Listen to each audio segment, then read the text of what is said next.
Isso não é só uma história de ficção, isso é um manifesto em defesa da subjetividade e da imaginação.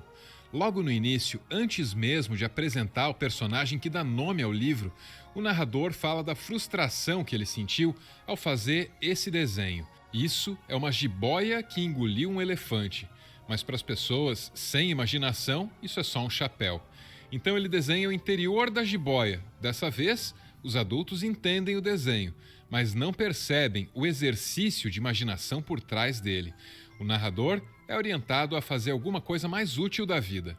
As pessoas grandes aconselharam-me a deixar de lado os desenhos de jiboias abertas ou fechadas e dedicar-me de preferência à geografia, à história, ao cálculo e à gramática. Anos depois dessa frustração, esse pintor que nunca foi encontra o pequeno príncipe perdido no meio de um deserto. O menino pede que ele desenhe um carneiro, e aí o processo da jiboia se inverte completamente. O primeiro desenho de carneiro é recusado, porque o príncipe imagina que esse carneiro esteja meio velho. O segundo é recusado porque tem chifres. O único desenho de carneiro que o príncipe aceita é esse. O menino consegue olhar para essa caixa e imaginar que dentro tem o carneiro que ele quer, do jeitinho que ele quer. A mensagem dessas primeiras páginas é clara. A gente nasce com um superpoder, mas ao longo da vida vai sendo obrigado a deixar esse poder de lado. E esse superpoder se chama imaginação. Esse é o Manual do Professor Pardal, uma publicação infantil que teve sua primeira edição em 1972. Aqui dentro está escrito: em um futuro próximo, o aparelho de TV poderá estar ligado a uma grande loja de cassetes. A pessoa então escolherá entre milhares de títulos, simplesmente discando um determinado número num teledial. A videofita escolhida aparecerá na tela, dentro de casa, e a conta virá no fim do mês, junto com a do gás ou da luz.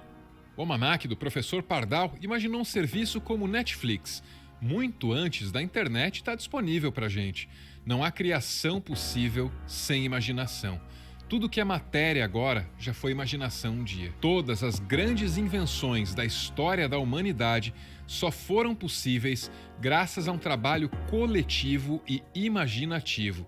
Talvez o maior e mais longo desses exercícios de imaginação tenha sido o avião.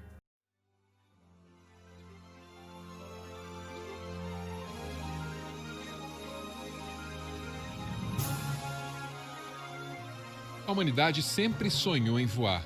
Esse sonho vai longe no tempo e no espaço. Da antiga Grécia vem a lenda de Ícaro, que chega perto do Sol com asas de cera. Da antiga Índia vem a lenda de Viamana, um palácio ou uma carruagem que voa pelos céus. Esse sonho continuou vivo ao longo das eras. No século XII, um monge beneditino inglês fabricou as próprias asas. Ele pulou da torre da igreja e quebrou as duas pernas. No século XVI, graças a Leonardo da Vinci, o sonho de voar começou a sair do território da magia para entrar no espaço da ciência. Ele desenhou mais de uma máquina voadora.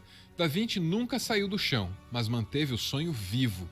Na virada do século XIX, esse sonho começou a ficar mais próximo. Mas assim como alguns dos desenhos de Da Vinci, boa parte das invenções dessa época era formada por ornitópteros, que são máquinas que voam, ou que não voam, batendo as asas. Os dirigíveis também pareciam uma aposta viável.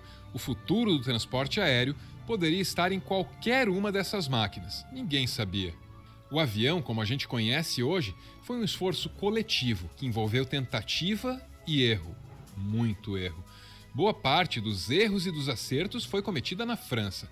O Aeroclube francês foi fundado em 1898 por gente cheia de imaginação.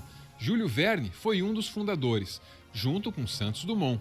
A instituição incentivava o desenvolvimento do transporte aéreo e concedia medalhas aos pioneiros mais bem-sucedidos. Os prêmios radicalizaram a competição entre inventores aventureiros. As notícias sobre eles rodavam a França e o mundo. Era apenas natural que alguém que tivesse vivendo a infância nesse lugar e nessa época sonhasse em ser piloto. Foi o que aconteceu com Saint-Exupéry. Em 1906, quando 14 bis voou, Saint-Exupéry tinha 6 anos. Exupéry e a aviação viveram suas infâncias na mesma época. Na década de 20, a aviação já não era só um sonho de aventureiros ricos e excêntricos. Ela estava encontrando aplicações práticas, principalmente militares. Exupéry já tinha se tornado um adulto e um piloto. Ele sofreu alguns acidentes. Chegou a ter fama de ser um piloto ruim. The idea that he was a poor pilot needs to be revised. He was a decent pilot, in fact, with over 7,000 flying hours under his belt. Planes were pretty unreliable back then, which explains his frequent crashes. But as he was famous, any difficulties he had became public. Só que alguns acidentes são mais graves que outros. Em 1935, depois de pilotar por quase 20 horas seguidas na rota entre Paris e Saigon, Exupéry caiu no meio do deserto. Ele sobreviveu à queda e também a 3 dias sem mantimentos. Foi resgatado por beduínos.